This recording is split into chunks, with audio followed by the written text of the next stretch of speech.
Good morning. In the last video, we have discussed that half-life period for zero order reaction as well as for first order reaction. What is the relation of half-life for zero order reaction? We have derived that is T half is equals to that is R naught divided by 2K. This is for zero order, indicates half-life is directly proportional to initial concentration of the reactant for zero order, and for first order reaction half-life is equal to 0.693 divided by K. So this indicates complete a constant. Half-life is independent of initial concentration of that reactant. ಇವೆರಡು ನಾವು ನಿನ್ನೆ ಕ್ಲಾಸ್ನಲ್ಲಿ derive ಮಾಡಿವಿ. So come to know next is half life period. How it is related to that concentration. Relation between half life. ಈ half indicate ಏನು ಮಾಡ್ತೈತಿ? Half life and initial concentration ಅಥವಾ concentration ಅಂತ ತಗೊಳ್ಳೋಣ. ಈಗ ಇಲ್ಲಿ ನಾನು ರೀಪ್ರೆಸೆಂಟ್ ಮಾಡ್ತಕ್ಕಂಥ ಟರ್ಮಲ್ಲಿ A is nothing but concentration ಅಂತ ಹೇಳಿ ನಾನು ತಗೋತೀನಿ. Hence relation between half life and order of a reaction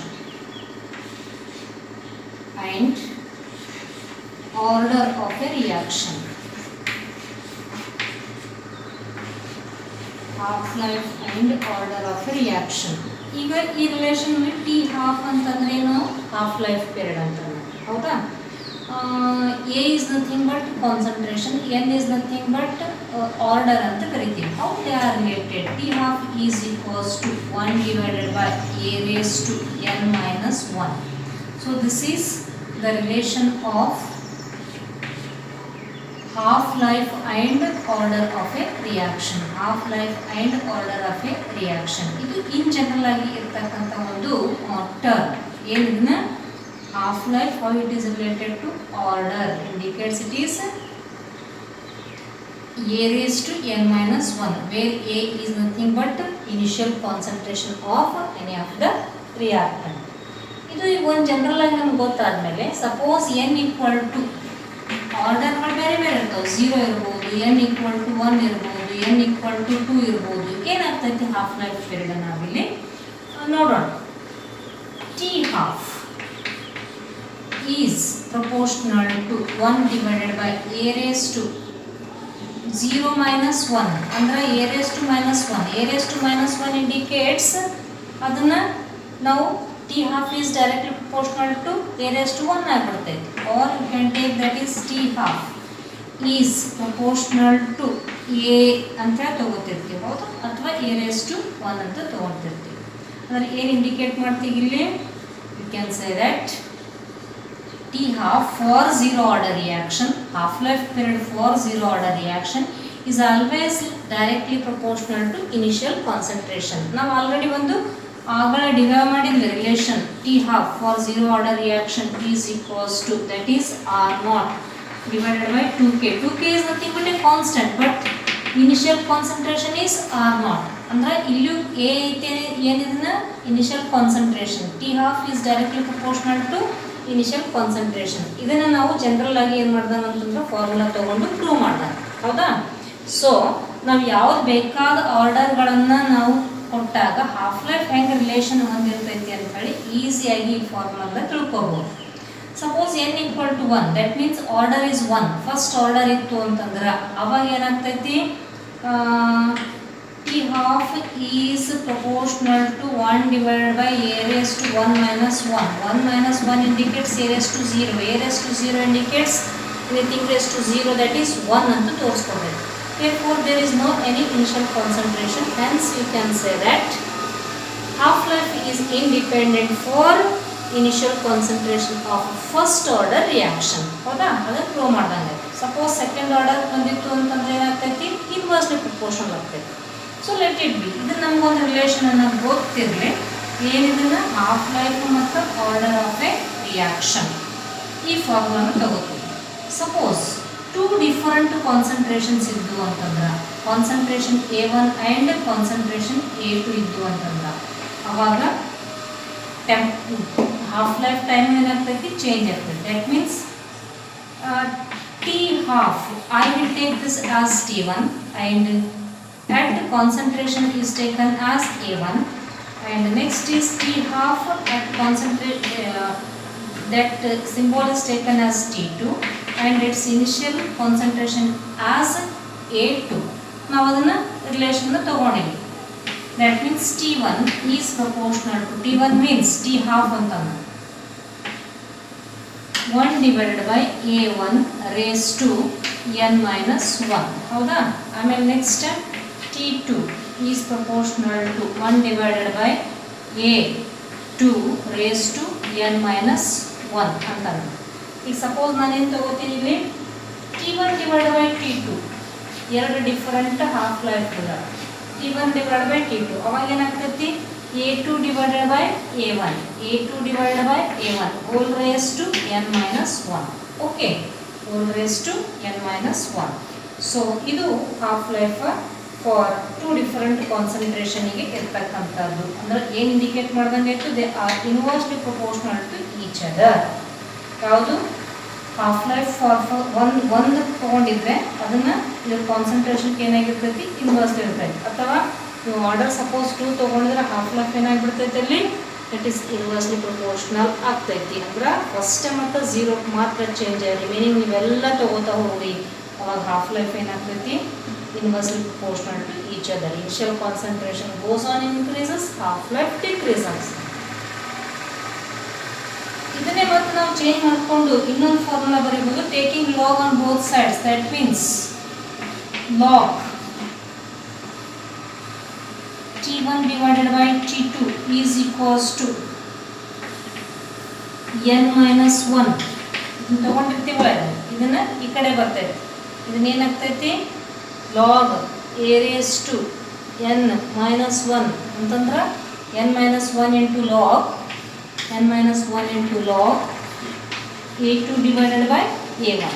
okay, so ಈ ಥರ ನಾವು ಫಾರ್ಮುಲಾನ ಕನ್ಸ್ಟ್ರಕ್ಟ್ ಮಾಡ್ತೀವಿ. ಬಟ್ ಇವೆಲ್ಲವೂ ನಿಮಗೆ extra excess ಇರ್ತಕ್ಕಂಥ formulas. Simply how to remember this one main relation of half life and order of a reaction they are related to each other. ನಾವು ಇದನ್ನ ಹಂಗೆ ಮತ್ತೆ ಕಂಟಿನ್ಯೂ ಮಾಡ್ತಾ ಹೋಗ್ಬೋದು. Okay, so next I will move on important definition. The definition is said to be pseudo first order reaction.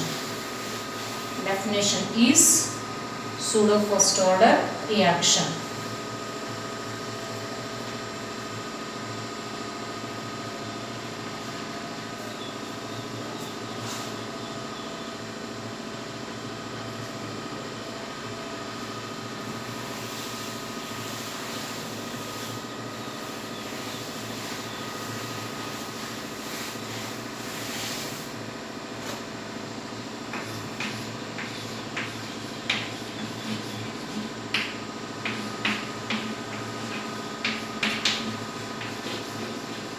Pseudo first order reaction. ಹೆಂಗೆ define ಮಾಡ್ತೀವಿ? Pseudo means false ಅಂತ. ನೋಡಾಕ ಹೈಯರ್ ಆರ್ಡರ್ ಕಾಣಿಸ್ತೈತಿ ಬಟ್ ಫಸ್ಟ್ ಆರ್ಡರ್ನ follow ಮಾಡ್ತೈತಿ. So ಈ ಥರ ಇರ್ತಕ್ಕಂಥ ನಾನು ಎಕ್ಸಾಂಪಲ್ಸನ್ನು ತಗೋತೀನಿ. ಏನು ಎಕ್ಸಾಂಪಲ್? ಎರಡು ಎಕ್ಸಾಂಪಲ್ ತಗೋದು. ಫಸ್ಟ್ ಡೆಫಿನೇಷನ್ ಬಂದಮೇಲೆ ತಗೋಣ, ಯಾಕಂತಂದ್ರೆ ಅದಕ್ಕೆ ಒಂದಿಷ್ಟೇ ನಿಮಗೆ ಎಕ್ಸ್ಪರಿಮೆಂಟಲ್ ವ್ಯಾಲ್ಯೂಸು ತೊಗೋಬೇಕಾಗ್ತೈತಿ. So let I will take the definition. ಯಾವುದೋ ಒಂದು ಕೆಮಿಕಲ್ ರಿಯಾಕ್ಷನ್ ಐತಿ, ಅದು ಮಾಲಿಕ್ಯುಲಾರಿಟಿ ಹೆಚ್ಚಿಗೆ ತೋರಿಸ್ತಿರ್ತೈತಿ but always it follows first order reaction, first order kinetics. ಅಲ್ಲಿ ಮಾಲಿಕ್ಯುಲಾರಿಟಿ ಹೆಚ್ಚಿಗೆ ಐತಿ ಅಂತಂದ್ರೆ ಇನ್ನು ರಿಯಾಕ್ಟೆಂಟ್ಗಳು ಉಳಿದಿನ ರಿಯಾಕ್ಟೆಂಟ್ಗಳದ್ದು ಏನು work. So you can consider that one of the reactant that is taken as in large excess, other the participation reaction ನಾಗ ಇರುವುದಿಲ್ಲ. ಇದನ್ನು ಕೂಡ ವೆರಿ ಲೆಸ್ ಇರ್ತೈತಿ, that can be negligible. ಹೌದಲ್ಲ? ಅಂದ್ರೆ ಮಾಲಿಕ್ಯುಲಾರಿಟಿ ಅಂದ್ರೆ ಎರಡು ಮಾಲಿಕ್ಯೂಲ್ಸ್ಗಳು ರಿಯಾಕ್ಟೆಂಟ್ ಮಾಲಿಕ್ಯೂಲ್ಸ್ಗಳು ನಮ್ಗೆ ಕ್ಲಿಯರ್ ಆಗಿ ಕಾಣತ್ತಾವ. ಬಟ್ ಆರ್ಡರ್ ಏನಿರ್ತೈತಲ್ಲ ಆಲ್ವೇಸ್ ಒಂದೇ ಇರ್ತೈತಿ. ಅದರ ಅರ್ಥ ಏನು, ಒಂದು ಮಾಲಿಕ್ಯೂಲ್ದು ಕಾನ್ಸಂಟ್ರೇಷನ್ ನಾವು ನೆಗ್ಲಿಜಿಬಲ್ ಮಾಡ್ತಾ ಇದ್ದೀವಿ, ವಿಚ್ ಈಸ್ ಮೋರ್ ಡೈಲ್ಯೂಟೆಡ್ ಅಂತ ಕರಿತೀವಿ. ಅದಕ್ಕೆ ಅದರ ಪಾರ್ಟಿಸಿಪೇಷನ್ ನಾವಿಲ್ಲಿ ಕನ್ಸಿಡರ್ ಮಾಡೋದಿಲ್ಲ. Hence sum of the chemical reactions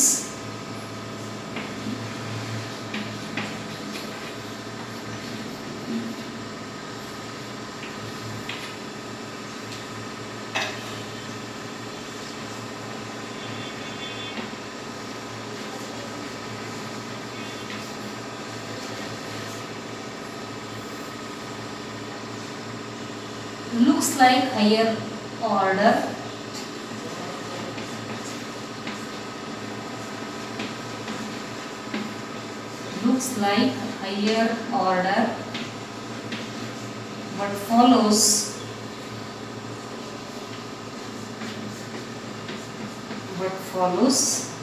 first order kinetics.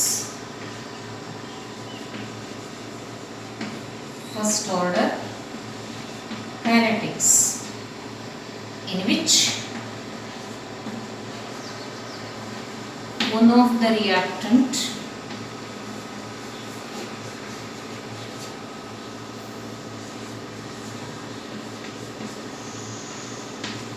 is taken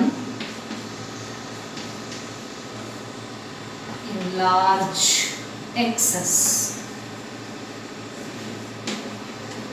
Okay, one of the reactant is taken in large excess ಅಂದ್ರೆ ಹೆಚ್ಚಿಗೆ ತಗೊಂಡಿವೆ ಅಂತ. Example, acid hydrolysis of ethyl acetate. First word na ಬರೆಯೋಣ. acid hydrolysis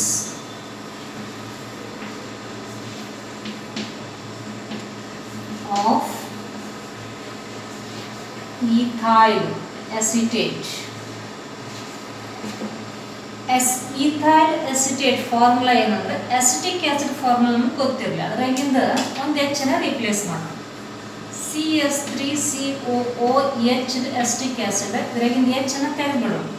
H ತೆಗೆದುಬಿಟ್ಟು ethyl group ಅನ್ನು ಹಾಕಿದ್ರೆ ಏನಾಗ್ತೈತಿ, acetic acid, ethyl acetate C2H5. So this name is ethyl. C2H5 is ethyl group and this is acetate group, ethyl acetate.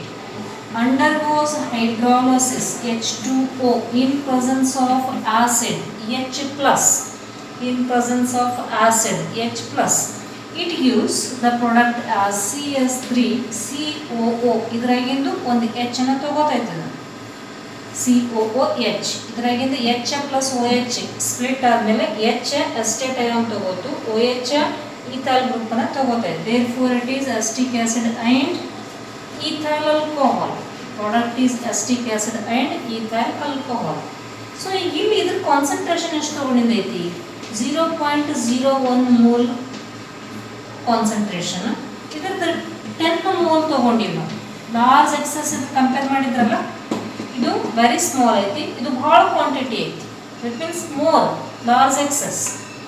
And at the time ಇದನ್ನು ನಾನು 0 ತಗೋತೀನಿ, ಇನ್ನೂ reaction start ಆಗಿಲ್ಲ. ಅವಾಗ ಟೈಮ್ 0 ಇದ್ದಾಗ ಯಾವುದೇ ಪ್ರಾಡಕ್ಟನ್ನು ನಿಮಗೆ ಸಿಗುವುದಿಲ್ಲ. But after time T, some time T, you can say that its concentration is 0.01 mole, or you can say that it is completely used up,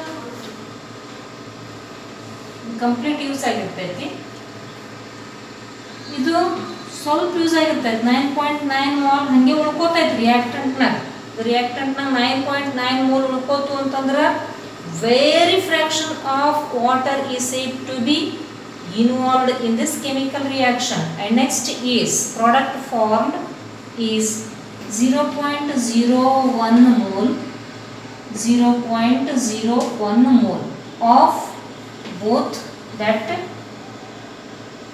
products. ಅರ್ಥ ಆಯ್ತು? ಅದಕ್ಕೆ ನಾವೇನು ಹೇಳತ್ತೀವಿ ಇಲ್ಲಿ, ರೇಟ್ ಅದ್ರ ಮೇಲೆ ಡಿಪೆಂಡ್ ಇರ್ತೈತಿ.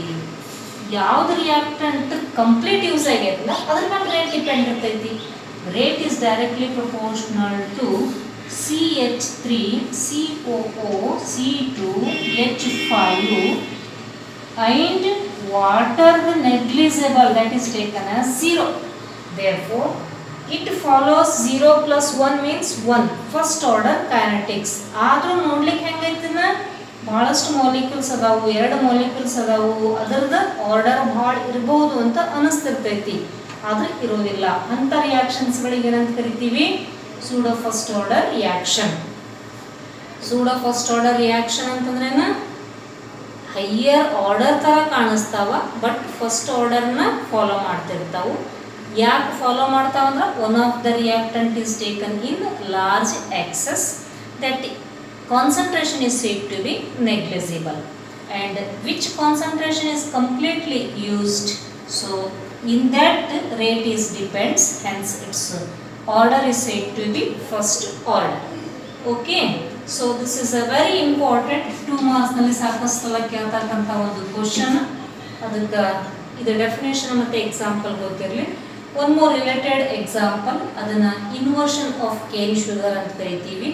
There also what happens? It follows first order kinetics but looks like higher order. ನೋಡೋಣ.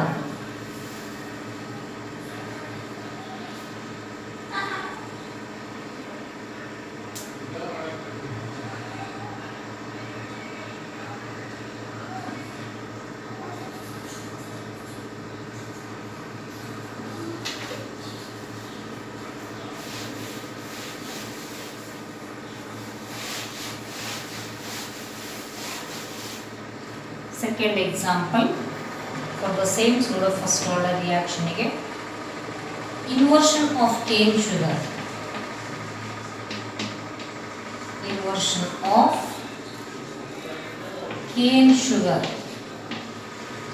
Cane sugar formula is C12H22O11. That means sucrose. C12H22O11 plus undergoes a hydrolysis in presence of H plus. ಇದಕ್ಕೆ inversion ಅಂತ ಕರಿತೀವಿ ಅಂತಂದ್ರೆ in presence of invertase enzyme is converted into glucose and fructose. Glucose formula is C6H12O6 plus C6H12O6. ಇಲ್ಲೂ ಕೂಡ ಎರಡು ನಿಮಗೆ reactant ಮಾಲಿಕ್ಯೂಲ್ಸ್ಗಳು ಅದಾವು, ಆದರೆ ರೇಟ್ ಎದ್ರ ಮೇಲೆ ಡಿಪೆಂಡ್ ಇರ್ತೈತಿ? Rate is always depends on only the sucrose C12H22O11 but not water. Water ಇತ್ತು ಅಂತ ಮತ್ತೆ ನಾವು ಅದೇ ಥರ 0 ತಗೋಬಹುದು. Anything as to 0 is nothing but 1 ಅಂತ ಹೇಳಿ ತಗೋಬಹುದು. Okay, so these are the best examples for pseudo first order reactions. ಇದು ಆ್ಯಕ್ಚುಲಿ ನಾವು ಪ್ರಾಕ್ಟಿಕಲ್ ವ್ಯಾಲ್ಯೂಸ್ಗಳನ್ನು ತಗೊಂಡು ನಾವು ಎಕ್ಸ್ಪರಿಮೆಂಟೇ ಮಾಡ್ತಕ್ಕಂಥದ್ದು ಓಲ್ಡರ್ ಕೇಸಸ್ನಲ್ಲಿ. ಈಗ ಯಾವುದೇ ನ್ಯೂ ಪ್ರಾಕ್ಟಿಕಲ್ಸ್ಗಳು ಇದರಲ್ಲಿ ಇಲ್ಲ. Let it be, just you have to observe that examples and definitions. Come to know next temperature dependence.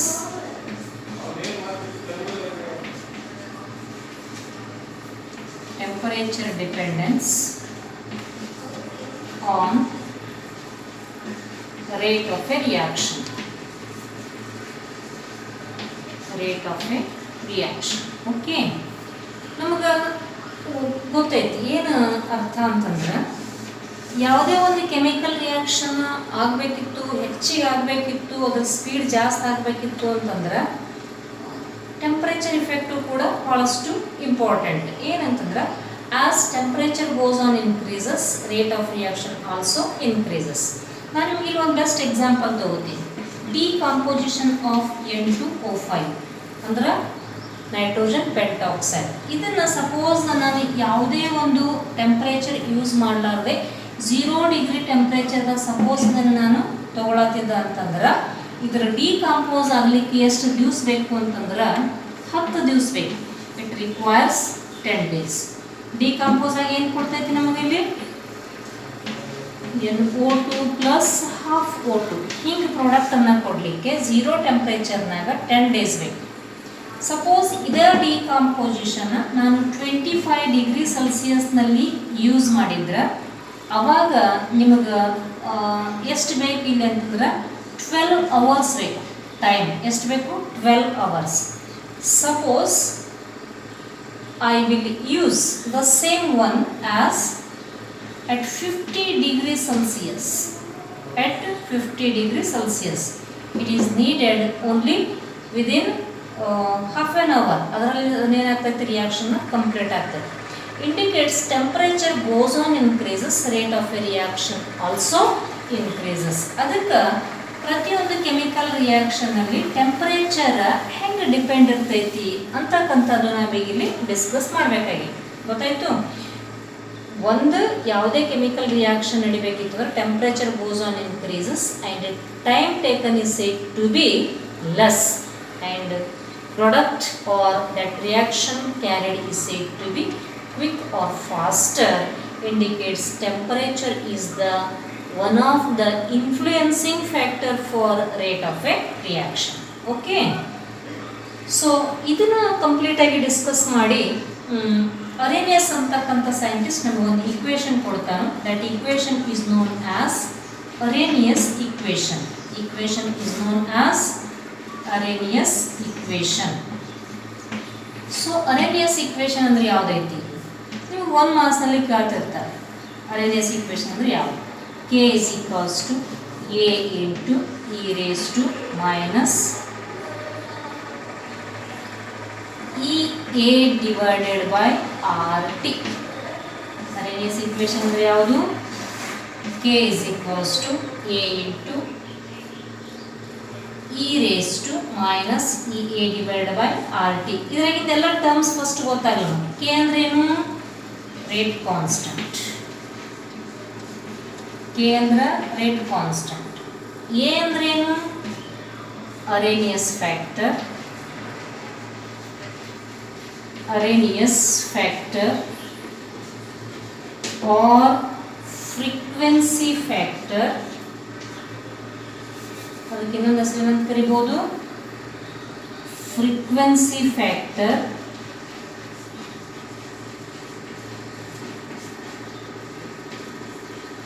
R ಈ ಹಿಂದೆ ಐತಿದೆ pre exponential factor. Pre exponential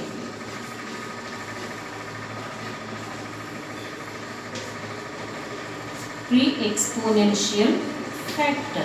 Okay, so this is said to be a term anna helabodu. And what about EA? EA is energy of activation. Now nodona later next unit discuss madona. EA andre enu adರದ meaning energy of activation. Okay, and R ಅಂದ್ರೆ universal gas constant, T ಅಂತಂದ್ರೆ temperature. R means universal gas constant and T is temperature. ಇಷ್ಟು ನಮಗೆ ಗೊತ್ತಿದೆ. ಆಮೇಲೆ ನಾವೀಗ ಇದ್ರದ್ದು ಸ್ವಲ್ಪ EA ಅಂದ್ರೆ ಏನು, ಯಾವ ಥರ ರೇಟನ್ನು ಟೆಂಪ್ರೇಚರ್ ಮೇಲೆ ಡಿಪೆಂಡ್ ಇರ್ತೈತಿ, ಅದನ್ನೆಲ್ಲ ಕಾನ್ಸೆಪ್ಟನ್ನು ಡಿಸ್ಕಸ್ ಮಾಡ್ತೀವಿ.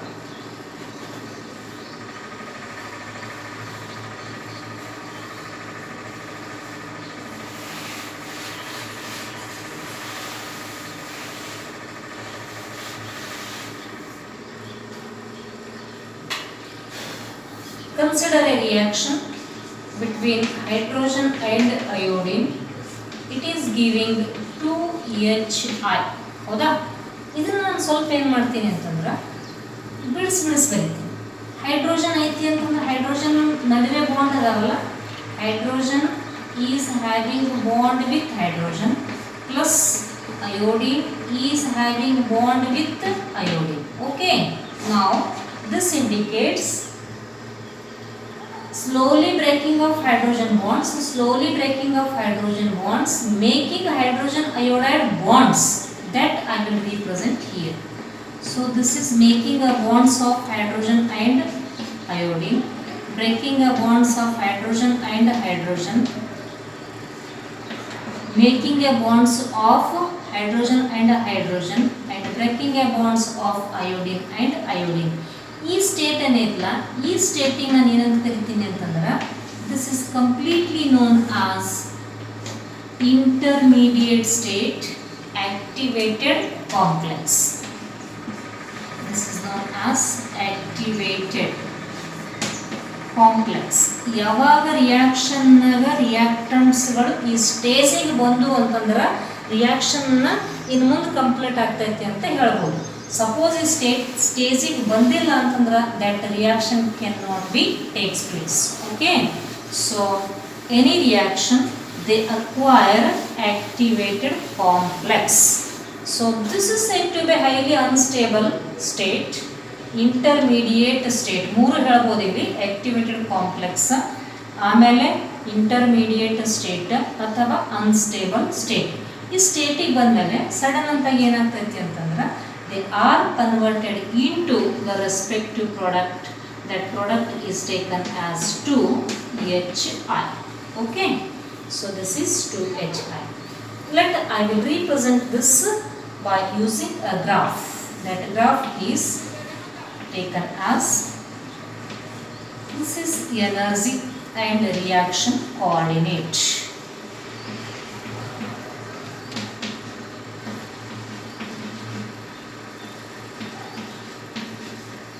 Energy and between energy versus reaction coordinate.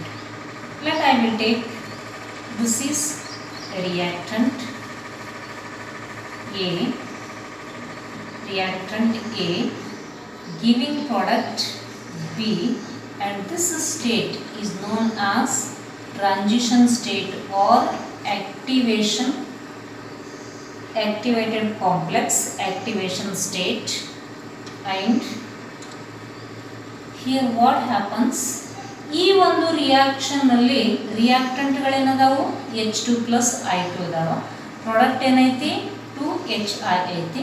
So ಯಾವಾಗ ಈ ರಿಯಾಕ್ಟೆಂಟ್ ಮಾಲಿಕ್ಯೂಲ್ಸ್ಗಳು ಈ ಸ್ಟೇಜಿಗೆ ಅಕ್ವೈರ್ ಆಗ್ತಾವಲ್ಲ, ಆ ಸ್ಟೇಜಿಗೆ ಅಕ್ವೈರ್ ಆಗ್ತಕ್ಕಂಥ ಆಕ್ಟಿವೇಟೆಡ್ ಕಾಂಪ್ಲೆಕ್ಸ್ ಅಂತೀವಿ. ಈ ಕಾಂಪ್ಲೆಕ್ಸ್ಗ ಈ ರಿಯಾಕ್ಟೆಂಟ್ಗ ಇರ್ತಕ್ಕಂಥ ಒಂದು ಡಿಸ್ಟೆನ್ಸ್ ಐತಲ್ಲ, ಅದನ್ನ ನಾವೇನಂತ ಕರಿತೀವಿ, ಆಕ್ಟಿವೇಶನ್ ಎನರ್ಜಿ ಅಂತ ಕರಿತೀವಿ. This is known as activation energy. This gap is known as activation energy. Okay, so ಈಗ ಇಲ್ಲಿ ಮೂರು ಡಿಫರೆಂಟ್ ಟೈಪ್ ಆಫ್ ಎನರ್ಜೀಸ್ ಬರ್ತಾವೆ. ಅದನ್ನ ನಾನು ಫಸ್ಟ್ ಕ್ಲಿಯರ್ ಮಾಡಿದ್ಮೇಲೆ ಈ ಗ್ರಾಫನ್ನು ಇನ್ನು ಮತ್ತೆ ಒಂದು 2-3 ಗ್ರಾಫ್ ಆಗಿಟ್ಟು ಹೋಗಬಹುದು. So what are those that I will explain.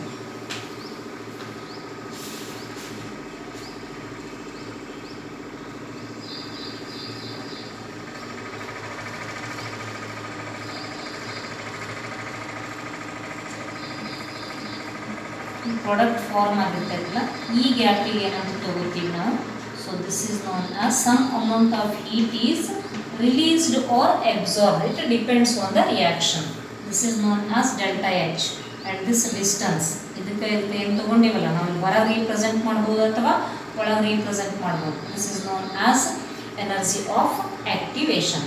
Okay, ಈಗ ಈ energy of activation first define ಮಾಡೋಣ. ಎನರ್ಜಿ ಆಫ್ ಆಕ್ಟಿವೇಶನ್ನ ಡಿಫೈನ್ ಮಾಡಿದ ಮೇಲೆ ಮೂರು ಡಿಫ್ರೆಂಟ್ ಎನರ್ಜೀಸ್ಗಳನ್ನ ನಿಮಗೆ ಹೇಳ್ತೀನಿ.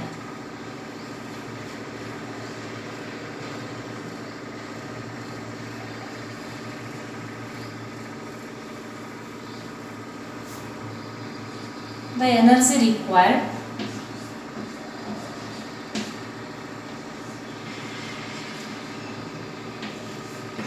energy required to form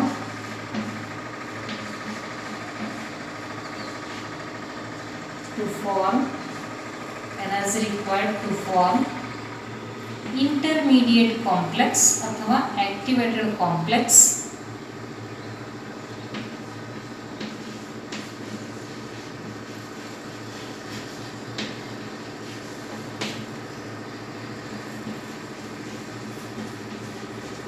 or activated complex is known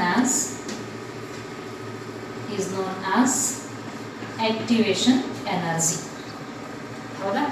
ಇದು ಒಂದು ರೀತಿ. ಇನ್ನು ಡಿಫ್ರೆಂಟ್ ಎನರ್ಜೀಸ್ ಅಂತ ಹೇಳಿದ್ದಲ್ಲ. ಸೊ 3 ಎನರ್ಜೀಸ್ಗಳು ಯಾವ್ಯಾವು? ಒಂದು ಥ್ರೆಶೋಲ್ಡ್ ಎನರ್ಜಿ ಅಂತ ಬರ್ತದೆ, ಒಂದು ಯಾವುದು ಥ್ರೆಶೋಲ್ಡ್ ಎನರ್ಜಿ, ಇನ್ನೂ ಒಂದು ಆಕ್ಟಿವೇಶನ್ ಎನರ್ಜಿ, ಇನ್ನೂ ಒಂದು most probable energy. Next one is known as most probable energy.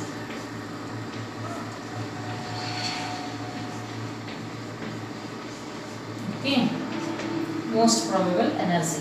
ಈಗ ಮೂರದ್ದು ನಾನು ಒಂದು ಸ್ವಲ್ಪ ಕ್ಲಿಯರ್ ಮಾಡ್ತೀನಿ. ಒಂದು ಕೆಮಿಕಲ್ ರಿಯಾಕ್ಷನ್ ತೊಗೊಂಡೀವಿ, ಈಗೇನು ಬರ್ದಿಲ್ಲ, ಇದನ್ನು ಕೆಮಿಕಲ್ ಒಂದು ರಿಯಾಕ್ಷನ್ ತೊಗೊಂಡೀವಿ. ಈ ಒಂದು ಕೆಮಿಕಲ್ ರಿಯಾಕ್ಷನ್ನಾಗ ರಿಯಾಕ್ಟೆಂಟ್ ಮಾಲಿಕ್ಯೂಲ್ಸ್ ಅದಾವೆ, ಹೈಡ್ರೋಜನ್ ಮಾಲಿಕ್ಯೂಲ್ಸ್ ಅದಾವು, ಅಯೋಡಿನ್ ಮಾಲಿಕ್ಯೂಲ್ಸ್ ಅದಾವೆ. ಈ ಎರಡು ಮಾಲಿಕ್ಯೂಲ್ಸ್ ಎನರ್ಜಿ ಒಂದೇ ಐತೆನಾ? ಇಲ್ಲ. ಅಥವಾ ಹೈಡ್ರೋಜನ್ ಮಾಲಿಕ್ಯೂಲ್ಸ್ ತೊಗೊಂಡು ನಂಬರ್ ಆಫ್ ಹೈಡ್ರೋಜನ್ ಮಾಲಿಕ್ಯೂಲ್ಸ್ ಅದಾವೆ, ಆ ನಂಬರ್ ಆಫ್ ಹೈಡ್ರೋಜನ್ ಮಾಲಿಕ್ಯೂಲ್ಸ್ ಎಲ್ಲರದ್ದು ಎನರ್ಜಿ ಒಂದೇ ಐತೆನಾ? ಇಲ್ಲ, ಇರುವುದಿಲ್ಲ. Similarly like that means all the participating reactant molecules, they are acquire their own energy definitely.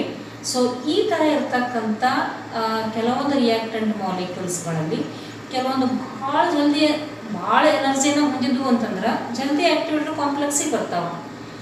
Medium energy ಹೊಂದಿದ್ವು ಅಂತಂದ್ರೆ ಅವ್ಕೆ ಸ್ವಲ್ಪ ಪುಷ್ ಮಾಡಬೇಕು. ಎನರ್ಜಿ ಭಾಳ ಕಡಿಮೆ ಹೊಂದಿದ್ವು ಅಂತಂದ್ರೆ ಅದಕ್ಕೆ ಇನ್ನೂ ಸ್ವಲ್ಪ ಜಾಸ್ತಿ ಪುಷ್ ಮಾಡಬೇಕು. 3 type of molecules, 3 different energies. ಹೌದಲ್ಲ? ಥ್ರೆಶೋಲ್ಡ್ ಎನರ್ಜಿ ಹೊಂದಿರತಕ್ಕಂಥ ಟೈಪ್ ಮಾಲಿಕ್ಯೂಲ್ಸ್, ಆಕ್ಟಿವೇಶನ್ ಎನರ್ಜಿ ಹೊಂದಿರತಕ್ಕಂಥ ಟೈಪ್ ಮಾಲಿಕ್ಯೂಲ್ಸ್, ಅದಕ್ಕಿಂತಲೂ ಇವೆರಡಕ್ಕಿಂತಲೂ ಕಡಿಮೆ ಎನರ್ಜಿ ಹೊಂದಿರತಕ್ಕಂಥ type molecules, most probable kinetic energy ಅಂತ ಕರಿತೀವಿ. ಅದು ಫ್ರ್ಯಾಕ್ಷನ್ ಉಳ್ಕೋತಾವೆ. ಸೊ ಈ ಥರ ಹೊಂದಿರತಕ್ಕಂಥ 3 ಡಿಫ್ರೆಂಟ್ ಮಾಲಿಕ್ಯೂಲ್ಸ್ಗಳಿಗೆ ನಾನು ನಮ್ಮ ಕ್ಲಾಸ್ನಲ್ಲಿರ್ತಕ್ಕಂಥ ಒಂದು ಎಕ್ಸಾಂಪಲ್ ತಗೋಬೋದು. Class A students, class B students and class C students. Class A students, they are needed only one time class. Okay, that one time is enough to understand the complete concept. Definitely they are ready for the examination. So this indicates they are ready for examination and they are definitely scoring the marks, indicates that is product. Okay, so that type of molecules indicates students are called as threshold energy students. ಒಂದು ಸಲ ಅವ್ರಿಗೆ ಪಾಠ ಮಾಡಿದ್ರೆ ಅವರು ಈಸಿಯಾಗಿ understand ಮಾಡಿಕೊಂಡು ಈ exam ಬರೀತಾರೆ. Activated complex meaning is they are writing the exam. Okay, so ನೀಟಾಗಿ ಅವರು ಎಕ್ಸಾಮ್ ಬರೀತಾರೋ ಆಮೇಲೆ ಪ್ರಾಡಕ್ಟನ್ನು ಫಾರ್ಮ್ ಆಗ್ತದೆ. That means good result. But what about some students, they are in B class, they are required one more revision class. ಅಂದರೆ ಅವ್ರಿಗೆ 2 ಕ್ಲಾಸನ್ನು ಬೇಕು. ಅಂಥದ್ದೊಂದು 2 ಕ್ಲಾಸ್ ಬೇಕಾಗಿರ್ತಕ್ಕಂಥ ಸ್ಟೂಡೆಂಟ್ಸ್ಗಳಿಗೆ ಯಾವ ನಾವು ತಗೊಳ್ತೀವಿ ಇಲ್ಲಿ ನೇಮ ಆಕ್ಟಿವೇಶನ್ ಎನರ್ಜಿ. ಹೌದಲ್ಲ? Minimum extra energy is needed for the reactant molecules. Minimum extra energy ಮೊದಲೇನಿತ್ತು ಅವಕ್ಕೆ ಅದನ್ನು ಬಿಟ್ಟು ಇನ್ನೊಂದು ಸ್ವಲ್ಪ ಜಾಸ್ತಿ ಕೊಡೋದು ನಾವು, ಅಂದರೆ ಇನ್ನೊಂದು ಕ್ಲಾಸ್ನಾಗ ರಿವಿಷನ್ ಮಾಡೋದು. Minimum extra energy is needed, okay, to reach the activated state. ಇದನ್ನು ರೀಚ್ ಆಗಲಿಕ್ಕೆ ಏನಾಗಬೇಕು? ಇದನ್ನು ನೆನ್ಪಿಟ್ಕೊಳ್ರಿ. They are undergoing effective collision. They must undergo effective collision. ಯಾವಾಗ ಕರೆಕ್ಟಾಗಿ ಅಲ್ಲಿ ಕ್ಲಾಸ್ನಾಗ ಕುಂತು ಅವರು ಎಫೆಕ್ಟಿವ್ ಆಗಿ ಕೇಳಿದ್ರು ಅಂತಂದ್ರೆ ಅಲ್ಲಿ ಈ ಆಕ್ಟಿವೇಟೆಡ್ ಕಾಂಪ್ಲೆಕ್ಸ್ನ ರೀಚ್ ಆಗಲಿಕ್ಕೆ ಸಾಧ್ಯ ಐತಿ, ಅಥವಾ ಪ್ರಾಪರ್ ಎಕ್ಸಾಮನ್ನು ಬರಲಿಕ್ಕೆ ಸಾಧ್ಯ ಐತಿ. ಅದರ ಸಲುವಾಗಿ reactant molecules themselves, they undergo effective collision in one class, threshold energy. Reactant molecules themselves, they undergo effective collision by need of minimum extra energy, that is threshold energy. And the last is said to be the fraction of molecules called as C class students. Those C class students are required still more and more revision classes. There they have got activation energy or activated complex. ಅವಾಗ ಅಲ್ಲಿ fraction of ಮಾಲಿಕ್ಯೂಲ್ಸ್ಗಳು ಏನಾಗ್ತಾವೆ ಅಂತಂದ್ರೆ ಒಂದೊಂದು ಸಲ A ಮತ್ತು B division ಬಿಟ್ಟು ಇನ್ನೂ ಮಾರ್ಕ್ಸನ್ನ ಹೆಚ್ಚಿಗೆ ತೊಗೋಬೋದು. ಯಾಕಂತಂದ್ರೆ ಎಷ್ಟು ಇಂಪಾರ್ಟೆಂಟ್ ಇರ್ತಾವೆ ಅಷ್ಟು ಮಾತ್ರ ಪ್ರಾಕ್ಟೀಸ್ ಮಾಡಿಸ್ತಿರ್ತೀವಿ. ಅಷ್ಟೇ ಪ್ರಾಕ್ಟೀಸ್ ಮಾಡಿಸಿದಾಗ ಅವರು ಪರ್ಫೆಕ್ಟಾಗಿ ಆ ವರ್ಕನ್ನು ಮಾಡಿದ್ರೆ ಅಂತ definitely their result is said to be good. ಅದಕ್ಕೆ sometimes what happens, the energy of activation is said to be equal or greater than the whether it is said to be threshold energy or activation energy. ಅಂದ್ರೆ ಅದ್ರದ್ದು most probable kinetic energy ಯಾವ fraction ಉಳ್ಕೊಂಡಿರ್ತಾವಲ್ಲ ಆ ಉಳ್ಕೊಂಡಿರ್ತಕ್ಕಂಥ ಮಾಲಿಕ್ಯೂಲ್ಸ್ಗಳದ್ದು ಏನಾಗ್ತೈತಿ ಅಂತಂದ್ರೆ ಅಲ್ಲಿ ಇನ್ನೂ ಹೆಚ್ಚಾಗ್ಬೋದು. ಅಲ್ಲಿ ನಾವೇನು ಮಾಡ್ತೀವಿ ಅಂತಂದ್ರೆ ಒಂದು ಸ್ವಲ್ಪ ಟೆಂಪ್ರೇಚರ್ನ ಇನ್ಕ್ರೀಸ್ ಮಾಡ್ತೀವಿ. ಸೊ ಲೆಟ್ ಐ ವಿಲ್ ಇದಕ್ಕೆ ನಾನು ಇನ್ನೊಂದು ಗ್ರಾಫನ್ನು ಹಾಕಿ ಏನು ಮಾಡ್ತೀನಿ ಅಂತಂದ್ರೆ ಎಕ್ಸ್ಪ್ಲೇನ್ ಮಾಡ್ತೀನಿ. ಸೊ ಈ ಗ್ರಾಫ್ನಾಗ ಏನಂತ ತಿಳ್ಕೊಂಡು ನಾವೀಗ ಇಲ್ಲಿ ಎರಡು ಟೈಪ್ ಆಫ್ ಎನರ್ಜೀಸ್ ತಿಳ್ಕೊಂಡು, ಒಂದು threshold energy. Threshold energy is nothing but the minimum energy, not extra energy, the minimum energy required for the reactant molecules in order to undergo effective collision to reach the activated complex and forming the product. Okay, so that is threshold energy. Threshold energy means ಒಂದು class ಮಾತ್ರ sufficient, ಅದಕ್ಕೆ minimum ಅವ್ರ ಕಡೆ ಏನಿರ್ತೈತೆ ಅಂದ್ರೆ energy ಇರ್ತೈತಿ. Minimum energy ಅಂದ್ರೆ ಇದನ್ನು reach ಆಗೋದು, ಹೌದಾ? ಇನ್ನು ಮತ್ತು ಎಕ್ಸ್ಟ್ರಾ ಅವರಿಗೆ ಬೇರೆ ಕಾಂಪಿಟೇಟಿವ್ ಬೇಕಿತ್ತು ಮತ್ತು ನಾವು ಬೇರೆ ಕ್ಲಾಸನ್ನು ತಗೋಬೋದು. ಬಟ್ ಇಲ್ಲಿ ಈಗ ಮಿನಿಮಮ್ ಎನರ್ಜಿ ಇಷ್ಟು ಅಗ್ದಿ ಈಸಿದಾಗ ಇದನ್ನು ರೀಚ್ ಮಾಡ್ತಾರೆ. ಸೊ ಅಂಥ ಮಾಲಿಕ್ಯೂಲ್ಸ್ಗಳು ಥ್ರೆಶೋಲ್ಡ್ ಎನರ್ಜಿನ ಹೊಂದಿರ್ತಾವೆ. ಓಕೆ, ಇನ್ನು ನೆಕ್ಸ್ಟ್ ಆಕ್ಟಿವೇಶನ್ ಎನರ್ಜಿ ಅಂತಂದ್ರೆ ಮಿನಿಮಮ್ ಎಕ್ಸ್ಟ್ರಾ ಎನರ್ಜಿ. ನೀವು ಡೆಫಿನೇಷನ್ ಇದನ್ನ ಬರಿಬೋದು, ಹಿಂಗರ ಬರಿಬೋದು. Minimum extra energy required for the reactant molecules to undergo effective collision in order to form the product. Okay, that is called as activation energy. Activation energy is the energy required to form, the energy required, ಇಲ್ಲಿ energy ಅಂತ ಹೋಗೈತಿ, the energy required to form intermediate complex that is known as activation energy. ಹಿಂಗರ ಬರೀರಿ.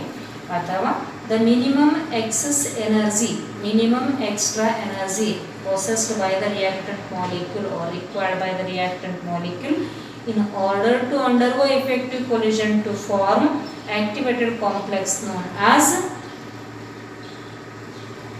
activation energy. Okay, ಇದಾದ್ಮೇಲೆ most probable kinetic ಎನರ್ಜಿಗೆ ನಾನು ಇನ್ನೊಂದು ಗ್ರಾಫನ್ನು ಹಾಕ್ತೀನಿ.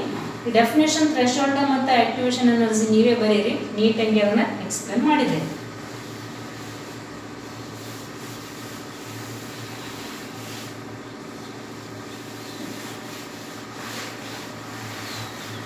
So third type of energy is known as most probable kinetic energy.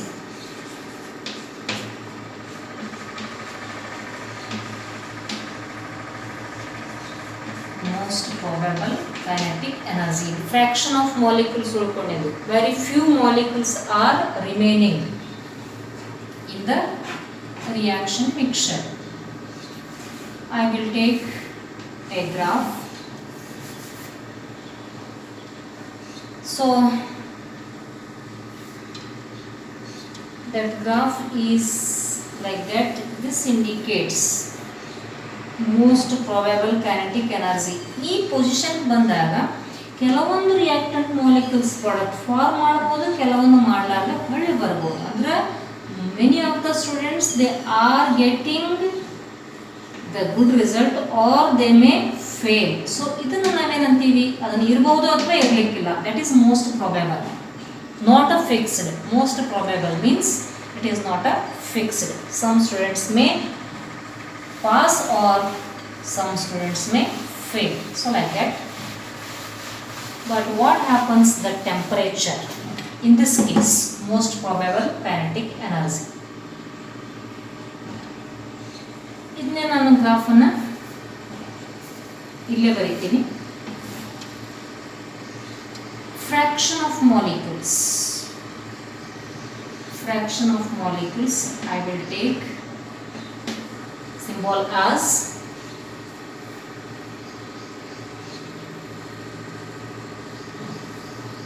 Ne divided by Nt. Ne divided by Nt. Total number of molecules ನಲ್ಲಿ ಒಂದಿಷ್ಟು fraction ಅದಾವು ಅಂತ ನಾನು. ಇದನ್ನ ನೆಕ್ಸ್ಟ್ ರಿಯಾಕ್ಷನ್ ಕೋಆರ್ಡಿನೇಟ್ ಅಂತ ತಗೋತೀವಿ. ಇಲ್ಲಿ ನಮ್ಗೆ ಎಷ್ಟು ಗೊತ್ತೈತಿ, ಇಲ್ಲಿ ಏನೂ ಮಾಡಿಲ್ಲ ನಾವೀಗ. ಕೆಲವೊಂದು ಸ್ಟೂಡೆಂಟ್ಸ್ಗಳು ಹಿಂಗೆ ಬರ್ಬೋದು ಅಥವಾ ಇಲ್ಲ. ಇನ್ನು ಮತ್ತೆ ಇದ್ರಾಗ ನಾವೇನು ಮಾಡತ್ತೀವಿ, ಇನ್ನೊಂದು ಎಕ್ಸ್ಪರಿಮೆಂಟ್. ಹುಡುಗರು ಕಂಪ್ಲೀಟ್ ಪಾಸ್ ಆಗ್ಲಿಕ್ಕೆ ಇನ್ನೊಂದು ಎಕ್ಸ್ಪರಿಮೆಂಟ್ ಏನು, ಓನ್ಲಿ 35 ಮಾರ್ಕ್ಸ್ ಅಷ್ಟು ಮಾತ್ರ perfect marks. definitely they will score, or you can say that they will pass. This is a normal class at a temperature. ಈ ಕರ್ವ್ ತಗೊಂಡಿದ್ದು ಏನಂತಂದ್ರೆ at temperature T ಅಂತ ಅನ್ನೋದು. And next I will take another one.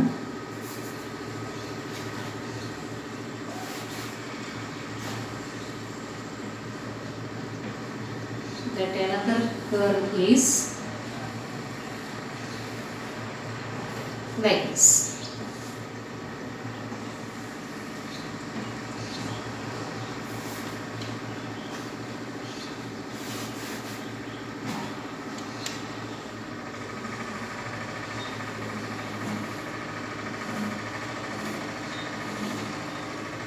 So this is at temperature T plus 10 degree.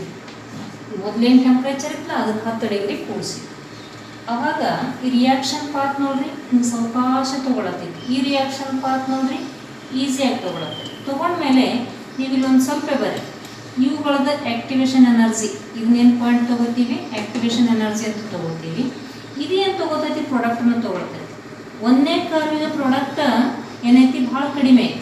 ಇದು area ನೋಡ್ರಿ, ಇದು area cover ಮಾಡಿದೈತಲ್ಲ, this area covered is said to be less. But second ಒನ್ಕ area covered is said to be ಇದ್ರ double ಆಗೈತಲ್ಲ, first ಅದು double ಆಗೈತೆ. T degree ಒಳಗೆ ಇಷ್ಟಿತ್ತು, ಟಿ ಪ್ಲಸ್ 10 ಒಳಗಾದ್ರೆ ಡಬಲ್ ಆಯಿತು. So you can conclude here that as temperature every 10 degree rise in temperature, rate of reaction is definitely, you can say that doubled, or sometimes it is said to be 3 times. This is called as most probable kinetic energy. It depends on the temperature.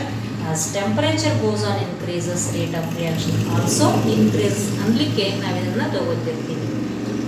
ಪ್ರತಿಯೊಂದು ರಿಯಾಕ್ಷನ್ಗಳಿಗೆ temperature effect ಅನ್ನು ತಗೋಬಹುದು. ಇನ್ನು ಯಾವ್ದು reactant ಮಾಲಿಕ್ಯೂಲ್ಸ್ಗಳಲ್ಲಿ energy ಇಲ್ಲವೇ ಇಲ್ಲ, ಕಡಿಮೆನೇ energy ಐತೆ ಅಂತಂದಾಗ ನಾವು ಆಟೋಮೆಟಿಕ್ ಆಗಿ ಟೆಂಪರೇಚರ್ ಯೂಸ್ ಮಾಡಿದರೆ you can clear from the graph that rate of reaction is doubled. So this is most probable kinetic energy. ಇದರ definition ಏನು? Most probable kinetic energy definition.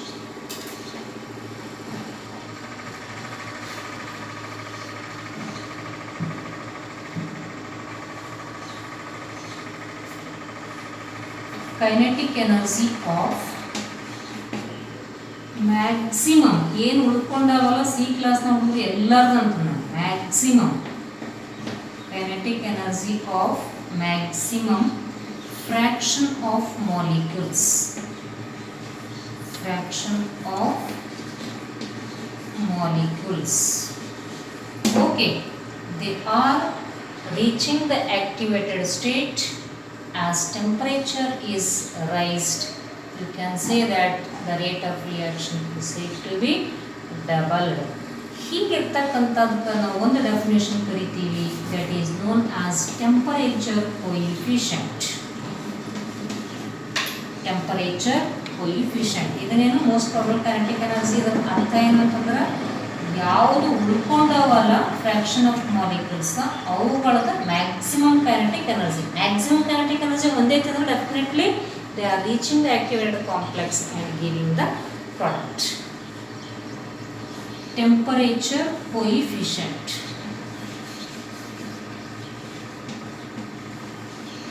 Temperature coefficient. Okay, ಇದಕ್ಕೆ ನಾನು ಒಂದು formula ಬರೀತೀನಿ. Temperature coefficient is equals to there is one ratio is rate constant between rate constant at T plus 10 degree to rate constant at T degree. That rate is said to be almost doubled or it is said to be sometimes 3 times. ಹೌದಾ? ಅದಕ್ಕೆ temperature ಡಿಪೆಂಡೆನ್ಸನ್ನು ನಾವು ಏನು ಗ್ರಾಫ್ನ ತೊಗೊಳತ್ತೀವಿ ಅಂತಂದ್ರೆ ಪ್ರತಿ 10 degree Celsius ಟೆಂಪರೇಚರ್ನ ನಾವು rice ಮಾಡಿದ್ರೆ rate constant ಏನಾಗ್ತೈತಿ, ಅದನ್ನು ಡಬಲ್ ಆಗ್ತೈತಿ. ಅದಕ್ಕೆ ನಾವೇನಂತ ಕರಿತೀವಿ, temperature coefficient. Temperature coefficient of a reaction. Okay, so ಇದನ್ನು ನಾವು ಏನಂತ ಹೇಳ್ಬೋದು ಅಂತಂದ್ರೆ, for every 10 degree rise in temperature, for every 10 degree rise in temperature, rate constant of a reaction is doubles, or sometimes it is said to be 3 times. ಸ್ವಲ್ಪ ಕಾಂಪಿಟೇಟಿವ್ನಲ್ಲಿ ಈ ಫಾರ್ಮನ್ನು use ಆಗ್ಬೋದು. Temperature coefficient ಅಂತಕ್ಕಂಥದ್ದು ಒಂದು ಸಿಂಪಲ್ ಆಗಿರ್ತಕ್ಕಂಥ ಒಂದೆರಡು problems ಕೂಡ ಇರ್ಬೋದು. ಬಿಟ್ಟಿದ್ವಿ ನೋಡೋಣ. ಒಂದು ನೆನ್ಪಿಟ್ಕೊಡ್ರಿ, threshold energy maximum fully knowledged molecules. activation energy, they are needed some extra energy to undergo effective collision. ಪ್ರತಿಯೊಂದರದಾಗೂ ಎಫೆಕ್ಟಿವ್ ಕೊಲಿಷನ್ ಆಯಿತು ಅಂದ್ರೆ ಮಾತ್ರ ನಿಮಗೆ ಆಕ್ಟಿವೇಟೆಡ್ ಕಾಂಪ್ಲೆಕ್ಸ್ನ ಸಿಗ್ತದೆ. ಓಕೆ, ಮೂರನೇದು ಮೋಸ್ಟ್ ಪ್ರಾಬಬಲ್ ಕೈನೆಟಿಕ್ ಎನರ್ಜಿ ಹೊಂದಿರತಕ್ಕಂಥ ಮಾಲಿಕ್ಯೂಲ್ಸ್ಗಳಲ್ಲಿ fraction of molecules if they are having maximum kinetic energy, maximum fraction of molecules they are having kinetic energy. ಹೌದಾ? ಇದಕ್ಕೆ ನಾವು ಸಪೋಸ್ ಟೆಂಪ್ರೇಚರ್ ಕೊಟ್ಟಿದ್ರೆ ಅವಾಗ ಏನಾಗ್ತೈತಿ, ಈ ಮಾಲಿಕ್ಯೂಲ್ಸ್ಗಳದ್ದು ಏನಾಗ್ತೈತಿ, ಆ್ಯಕ್ಟಿವೇಶನ್ ಎನರ್ಜಿ ಮೊದಲೇನಿತ್ತಲ್ಲ ಥ್ರೆಶೋಲ್ಡ್ ಮತ್ತು ಆ್ಯಕ್ಟಿವೇಶನ್ ಅದಕ್ಕಿಂತಲೂ ಹೆಚ್ಚಿಗೆ ಆಗ್ತೈತಿ ಅಥವಾ ಅದಕ್ಕೆ ಈಕ್ವಲ್ ಆಗರ ಉಳಿತೈತಿ ಅಂತ ನಾವು ತಗೋತಿರ್ತೀವಿ. So that can be represented by using the graph. Okay, and remaining I will continue 2 more equations of Arrhenius.